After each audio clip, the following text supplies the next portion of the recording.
आज हमारी बेटियां फाइटर पायलट बनकर आसमान की बुलंदियां छू रही हैं।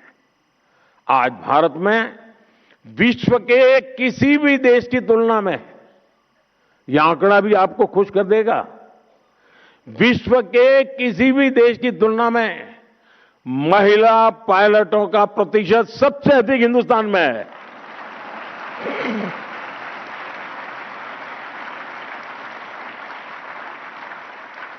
आज पीएचडी एनरोलमेंट में बेटियों की संख्या 2014 की तुलना में डबल हो चुकी है।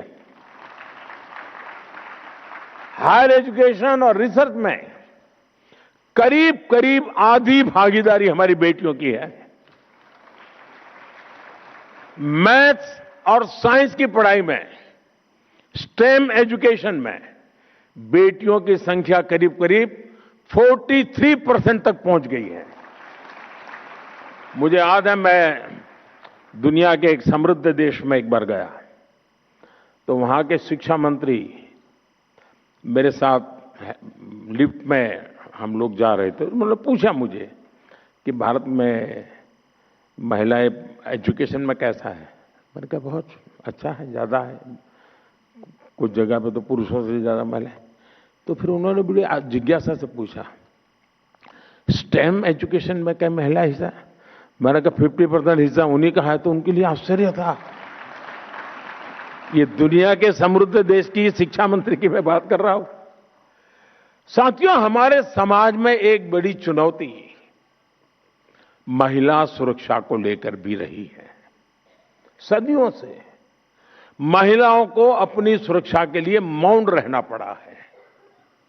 हमारी सरकार ने इस दिशा में भी मजबूत कदम उठाए हैं। न्याय व्यवस्था अधिक संवेदनशील बने, निर्णय प्रक्रिया तेज हो, इसके लिए हमने कानूनी बदलाव तो किए ही हैं, साथ ही फास्ट ट्रैक विशेष अदालतों की स्थापना भी की गई है।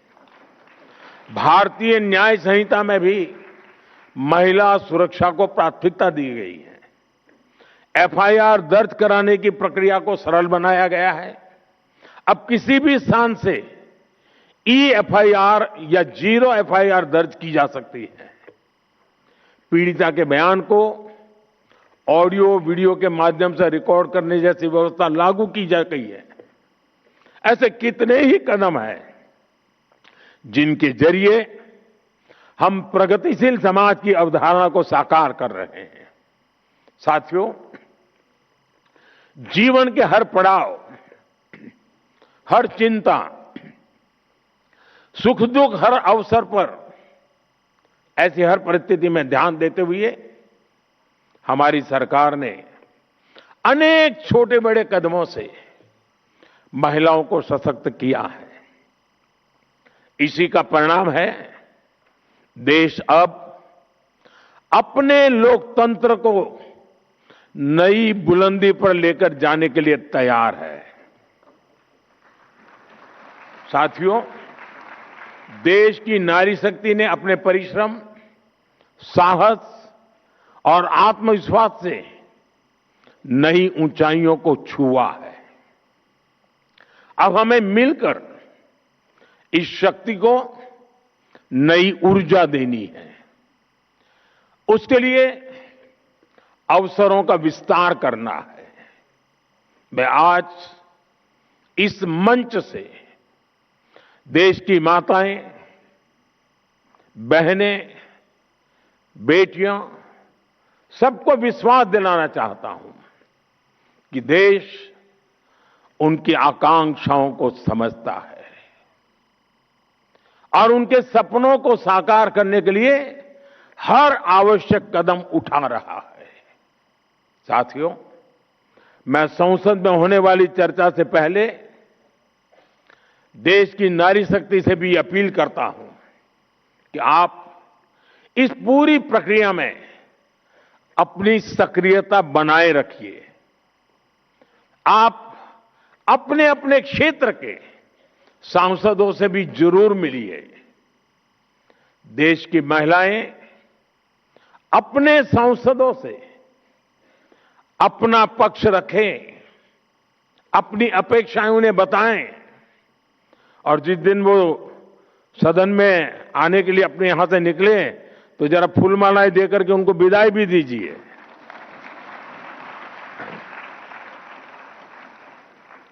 ताकि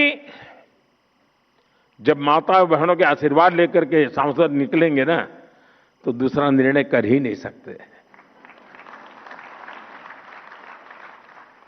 ताकि ये मेरे साथ सभी सांसद साथी सही निर्णय लें, महिलाओं के हित में निर्णय लें, सहमति से निर्णय लें। साथियों, मेरा आपसे एक और आग्रह है, नारी शक्ति वंदन कार्यक्रम में होने वाली चर्चाओं का आप सब देश के गांव-गांव तक लेकर जाएं। व्यक्तिगत मेल मिलाप से, सोशल मीडिया के जरिए, अन्य प्रचार माध्यमों के जरिए हमें देश के इस बड़े फैसले को देश की हर महिला तक पहुंचाना है।